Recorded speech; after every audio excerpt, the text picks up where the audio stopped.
야 이놈들아, 너희들은 이기주의와 교만과 단절에서 벗어나서 세상과 공감해야 돼 이놈들아. 세상과 공감해야 돼 이놈들아. 세상과 공감해야 돼 이놈들아.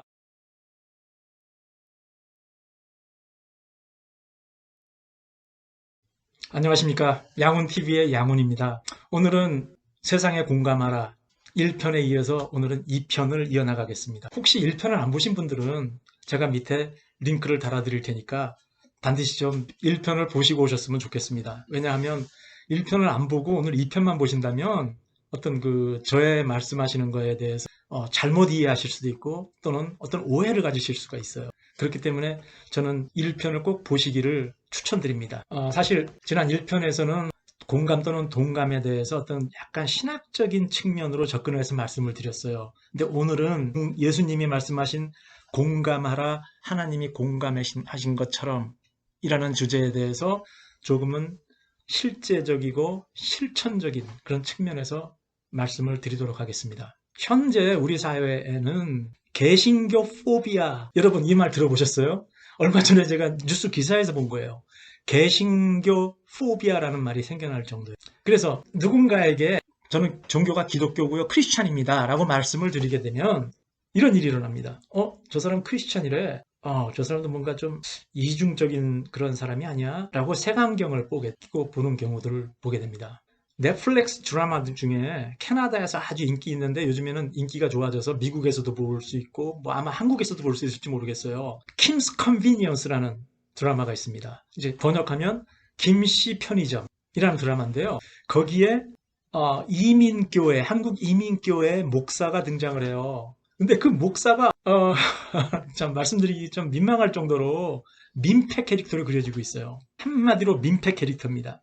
몰염치하고 근거 없는 권위의식에 꺼쩔어 있고 정말 창피할 정도예요, 보고 있기에. 그래서 너무 심하게 목사를 그렇게 묘사하는 거 아닌가라는 생각이 들 정도인데, 근데 생각을 해보면 이 드라마라는 것도 말이죠, 그냥 전혀 현실과 동떨어진 어떤 그 허구는 아닌 것 같아요. 드라마 속에도 어느 정도의 현실이 반영되어 있다라고 볼 때, 그러면 과연 그 드라마를 쓴 사람한테 또는 그 드라마에 공감하는 사람들한테 기독교의 목사가 평소에 어떻게 느껴졌길래 사람들이 그 드라마에 공감을 하고 그 드라마가 인기가 있을까라는 점을 우리가 깊이 생각하고 반성을 해봐야 될 것이라고 생각합니다. 제 개인적인 견해로는 우리 주변에 만연하고 있는, 현대사회에 만연하고 있는 기독교에 대한 혐오, 포비아까지도 생긴 형태예요. 이런 것들은 우리 기독교인 스스로에게서 기인하는 것이다 라고 말씀드리고 싶어요. 우리 기독교인들이 세상과 어떤 공감하지 못하고 단절된 삶을 사는 것이 아닌가. 세상과 공감을 하지 못하니까 기독교인들이 이렇게 하는 행동들, 그러니까 이번 팬데믹에서 보여준 것 같이 정말 비이성적이고 비상식적인 그런 일들을 행함으로써 정말 세상 사람들의 공감을 전혀 얻지를 못하는 거예요. 공감이 아니라 반감을 얻게 되는 것이죠. 그러니 세상에서는 우리 기독교를 어떻게 보겠어요? 저 기독교 믿는 사람들은 비이성적인 사람들이야, 상식이 통하지 않은 아주 몰상식한 사람들이야 라고 보는 것도 무리가 없는 겁니다. 그런데 이 기독교인들이 교회 내부에서 스스로 하는 말들이 있어요. 이 말들이 어떤 말이냐면, 자, 한번 생각해 보세요. 우리는 세상과는 달라. 우리 기독교인들은 세상 사람들과는 달라. 우리는 세상과 구별된 삶을 사는 사람들이야. 그러므로 우리가 결국은 세상에 승리할 거야 라고 말합니다. 얼핏 맞는 말 같고 아주 성결한 아주 그 신앙의 고백처럼 들려요. 그런데 여러분, 세상은 우리가 싸워서 승리할 그런 대상이 아닌 거예요. 우리가 싸워서 굴복시키고 우리가 짓눌러버릴 그런 대상이 아닌 겁니다. 세상은 다소 힘겹기도 하고 때로는 위험하기도 하겠지만, 이 세상은 함께 더불어서 서로 공감하면서 이 땅에서 하나님 나라를 건설하기 위해서 서로 협력해야 될 그러한 대상인 것이에요. 싸워서 극복하고 이길 대상인 것이 아니라. 세상이 곧 우리예요. 또 우리가 곧 세상인 겁니다. 그냥 그 홀리 시스템, 성결 시스템의 교조적인 교리에 빠져서 하나님이 성결하신 것처럼 우리도 성결해야 돼. 우리가 성결하기 위해서는 성결하지 못한 저들과는 분리돼야 돼. 우리는 다른 삶을 사는 사람들이야 라는 자위적인 그러한 사고는 이 기독교를 점점 태화시킬 겁니다. 모든 종류의 분열과 차별, 이런 것들은 성결 시스템에 대한 잘못된 오해, 잘못된 적용에서 이루어진 거예요. 바리새인과 서기관과 제사장들이 성결 시스템을 이해하고 그리고 전통적인 지식을 이해하는 것처럼 문자 그대로 해석을 하고 이렇게 하게 되면은 결국은 이기주의에 빠지게 됩니다. 기독교적인 이기주의. 그리고 나아가서는 교만에 빠지게 되죠. 나는 성결한 존재야.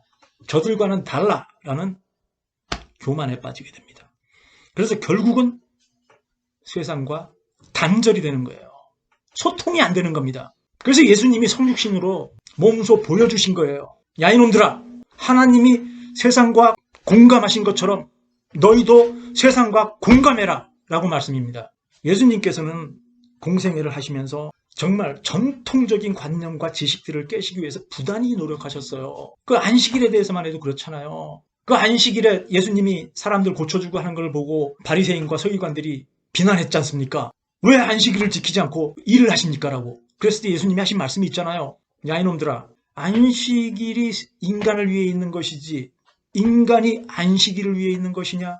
라는 거예요. 마찬가지입니다. 예수님이 말씀하신 것처럼 이 모든 종교적인 교리와 종교적인 지식들, 이런 모든 것들은 그것들을 위해서 인간이 있는 것이 아니에요. 그런 것들은 인간을 위해서 존재하는 것입니다. 하나님도 그것을 바라시고 계시는 거고요. 그것들은 노예가 되면 안 된다는 거예요. 문자 그대로. 우리들이 쉽지 않게 볼 수 있어요. 이런 것들을. 뉴스나 이런 걸 통해서 어떤 그 한계점에 몰린 사람들, 이런 사람들을 기독교 단체들이 막 몰아내. 절대로 저런 불결한 인간들하고 우리는 섞일 수가 없어. 저 사람들은 몰아내야 돼라고 하는 그런 데모들을 하고 난리가 납니다. 근데 자, 생각해 보세요. 만약에 그런 분열과 어떤 다른 사람들을 차별하고 몰아내는 행동들이 있다면 우리는 다시 한번 시간을 갖고 생각해 봐야 돼요. 우리가 혹시 예수님 시절에 제사장과 서기관과 바리새인들이 행한 것과 같은 행동을 하고 있는 것은 아닌가? 성경에 쓰여져 있다는 그런 문자적인 교조주의에 빠져서 그 예수님을 공격했던 그런 제사장과 서기관과 바리새인과 같은 그러한 입장을 견지하고 있는 것은 아닌가라는 걸 깊이 반성해야 돼요. 예수님께서는 세상과 공감하시기 위해서 30년, 자신이 하나님이심에도 불구하고 30년이라는 세월을 인간과 공감하기 위해서 훈련을 시키신 거예요, 본인을.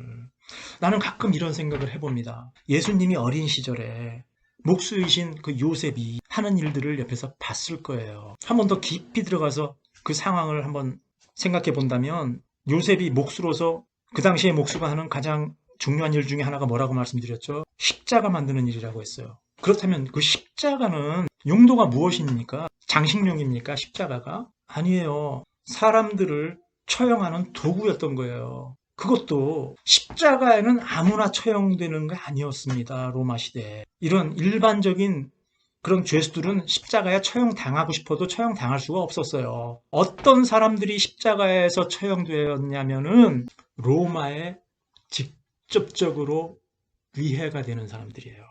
즉 로마에 직접적인 위해를 가하는 사람들이라는 것은 어떤 의미냐면 이스라엘을 로마의 지배로부터 해방시키려고 노력하던 사람들이에요. 정치범들입니다. 다시 한번 알기 쉽게 말씀드리자면 그 십자가형으로 죽는 사람들은 어떤 사람들이냐면 우리나라 일제시대, 일제강점기의 독립투사 같은 분들이에요. 성경에서 뭐 그냥 강도라고 나왔다 그래서 예수님 돌아가실 때 양쪽에 강도 둘이 있었잖아요. 그냥 강도들은 십자가에 처형되지 않아요. 처형될 수도 없어요. 당시에 무장봉기 같은 것을 일으키는 그러한 이스라엘 독립군들이었던 거예요. 자, 그러면 그런 사람들을 처형시키는 십자가를 만드는 사람이 요셉이에요. 또 예수가 또 장성에서는 예수도 만들었죠. 목수였으니까. 자, 그러면 어린 시절에 예수의 눈에 보이는 요셉의 고뇌, 자신이 만든 십자가에 자기 민족, 자신의 민족, 이스라엘 민족들이 존경하는 그런 독립투사들이 십자가에 못 박혀 죽는 거예요. 자, 그렇다면 주변의 이스라엘 사람들은 요셉을 어떤 눈으로 봤겠습니까? 요셉이 얼마나 고뇌했겠습니까? 때로는 술도 마시고 막 고통스러워했을 거예요. 너무너무 힘들어했을 거예요. 예수는 그것을 봤을 거예요. 예수님은. 어린 예수는. 같이 고뇌했을 겁니다. 그리고 장성에서는 예수님 자신이 또 그 일을 물려받았을 거예요. 그래서 예수님 자신도 그런 십자가를 만들면서 고뇌했을 겁니다. 정말 본질적으로, 정말 깊이 해서 정말 상상할 수 없는 인간의 고뇌를 겪으셨을 거예요. 자, 이런 고뇌의 과정, 30년 동안의 과정을 통해서 보여주신 인간에 대한 공감의 결정이 바로 예수님이 베푸시는 식탁이었어요. 예수님이 베푸시는 식탁의 교제에는 누구나 다 할 수 있었습니다. 죄인들이 어떤 사람이라고 제가 말씀드렸죠? 홀리하지 못한 사람들이에요. 그리고 창녀, 그렇죠? 세리들. 이런 사람들도 전혀 제한을 두지 않고 같이 식탁의 교제를 나눌 수 있게 하셨어요. 그러니 그 당시에 스스로들을 홀리한 존재라고 느끼고 있는 그런 사람들 있잖아요. 바리새인, 서기관 이런 자들은 그것을 비난했죠. 비난할 뿐만 아니라 그곳에 오기를 꺼려했던 거예요. 스스로 선을 긋고 분리시키는 겁니다. 제가 말하고 싶은 것은 다시 한번 말씀드리지만 이 기독교라는 예수님을 믿는다는 이 종교인 기독교가 어떤 집단을 또는 어떤 그 마지널라이즈 된 사람들을 품어주지 못하고 계속해서 더 밖으로 몰아내고 분열시키고 분리시킨다 라면은 우리는 예수님 시절에 바리새인과 서기관과 제사장들이 했던 것과 똑같은 짓을 하고 있는 것이 아닌가 라고 한번 반성하고 스스로 어느 부분을 우리가 공감해야 되고 어느 부분을 우리가 저들을 위해서 할 일이 있는가 크리스찬으로서 반성해 봐야 된다고 생각합니다. 오늘 자꾸 계속 반복해서 말씀을 드리는 예수님은 하나님이심에도 불구하고 불과 33년밖에 안 사신 가운데 대부분인 30년이라는 세월을 인간과 소통하고 공감하시기 위한 능력을 기르시는 데 보내셨어요. 그런데 우리는 어떻습니까? 목사들만 예를 들어보겠어요. 자, 저는 신학을 공부하기 전에 물론 한국에서 신학을 할 때는 제가 직업을 갖고 있으면서 계속 신학을 했었고 미국에 와서 신학을 다시 하기 전까지 거의 한 3, 4년을 학생들을 입시 지도하는 데 보냈습니다. 그래서 입시철만 되면은 항상 학생들에게 입시 상담을 해줬어요. 진로 상담을 해주고 또 수능이 끝나고 이럴 때는 학생들의 성적을 가지고 학교를 배정하는 그런 상담들을 많이 했어요. 근데 제가 이제 신학에 대해서 말씀을 드리면 두 부류의 학생들이 있었어요. 굉장히 진짜로 고등학생이나 또는 재수생 입장 아주 어린 나이지만 정말 신앙심이 좋아서 정말 자신의 삶을 정말 하나님을 위해서 바치겠다라는 열정을 가지고 신학교를 가려고 하는 학생들이 있어요. 두 번째 부류는 어떤 부류들이냐면 성적이 잘 안 나와요. 그리고 지금 제가 솔직한 말씀을 드리면은 제가 입시 지도를 하면 입시 사정표가 쫙 있어요. 이렇게 점수별로 학교 쫙 나와 있습니다. 점수별로 칸막이가 돼가지고 구간이 다 설정이 돼 있어요. 구간이. 그래서 서울에 있는 학교로만 예를 들자면은 서울에서 가장 성적이 낮은 학교와 학과가 있습니다. 그럼 어느 학교라고 말씀을 안 드리겠어요. 그 학교가 있으면 소위 이름난 신학교들이 있어요. 서울에 이름난 신학교들이 한 2개 있습니다. 그 신학교들은 그 서울의 가장 낮은 학교, 가장 낮은 학과보다도 한 2구간 밑에 있어요. 마지막입니다. 그게. 그 밑으로는 없어요. 그게 무슨 얘기냐면은 그냥 고민 없이 갈 수 있는데 목사들의 추천서만 받고 뭐 신앙 고백서 같은 거 쓰고 어쩌고 그러면은 입학할 수가 있어요. 그런 학생들이 굉장히 많았어요. 안타깝지만 그랬습니다. 더 큰 문제는 이들이 4년 동안 이제 신학교 가서 4년 동안 그 과정을 공부하고 또 일부는 뭐 2년이나 3년 동안 신학대학원에 가서 더 공부를 하기도 해요. 또 일부는 바로 그 과정 끝나면은 그냥 목사 안수 과정을 밟아서 목사가 됩니다. 근데 여기서 말씀드리고 싶은 것은 공감 능력을 이 사람에 대한 공감 능력을 기를 수 있는 기간이 없다라는 거예요. 하나님이신 예수님조차도 인간에 대한 공감 능력을 기르시기 위해서 30년이라는 세월을 그렇게 자신을 훈련시키는 데 썼는데 물론 개인에 따라서는 어떤 사람들은 공감 능력이 대단히 뛰어난 사람들이 있고 어떤 사람들은 암만 연습하고 훈련시켜도 안 되는 사람들도 있어요. 그렇지만 제가 말씀드리고 싶은 것은 아무리 인간이 공감 능력이 뛰어나다 한들 예수님을 능가할 수 있을 것이며 그렇죠? 또한 아무리 공감 능력이 없다고 한들 조금 더 훈련시키면 조금은 나아지지 않겠습니까? 그렇게 좀 더 훈련되는 기간이 있는 사람이 목사가 됐으면 그 아까 처음에 예화처럼 말씀드린 그 킴스 컨베니언스라는 그 드라마에 나오는 그런 목사와 같은 그런 권위에 쩔어 있는 몰상식한 그럼 목사의 상이 그려질 수 있겠습니까? 아니에요. 전체적으로 그게 뭐 개선될 수는 없겠지만 전반적으로 수준이 높아질 수 있을 거예요. 저는 확신합니다. 최소한 인간의 삶을 진짜 제대로 된 인간의 삶이에요. 학교 다니면서 느끼는 그러한 삶이 아니라 정말 세상에서 부딪혀가면서 싸워보고 정말 좌절해보고 이런 과정들을 겪고 나서 나중에 하나님의 소명을 받아서 충분히 목회일을 나갈 수가 있는 거예요. 그럼에도 그렇지만 이 시스템이 안 된 거죠. 이 목사들이 자체가 잘못된 것이 아니라 이 시스템이 자신들의 교단을 키우기 위해서 혈안이 돼가지고 그렇게 된 것이 문제인 것이에요. 이 영상을 통해서 성찰해봐야 될 것은 가장 중요한 것은 바로 이건 겁니다. 우리 크리스천들이 뭐 기독교 포비아니 뭐 이런 말들, 개독이니 이런 말 듣지 않고 이 세상에 선한 영향을 끼치면서 존경을 받는 그런 크리스천들이 되고 또는 우리 기독교를 정말 하나님 보시기에 아름다운 기독교로 이렇게 융성하게 하기 위해서는, 즉 하나님 나라를 이 땅에서 보다 더 많이 퍼뜨리기 위해서는, 건설하기 위해서는 우리들 자신 스스로의 크리스찬들이 세상과 소통하고 세상과 공감하는 능력을 키워야 된다는 것이에요. 그래서 그 대문호 톨스토이가 이런 말을 했어요. 인생의 길이라는 저서에서 이승에서 인간이 얻는 최대의 행복은 사람들과의 융합과 일치이다 라고 말했습니다.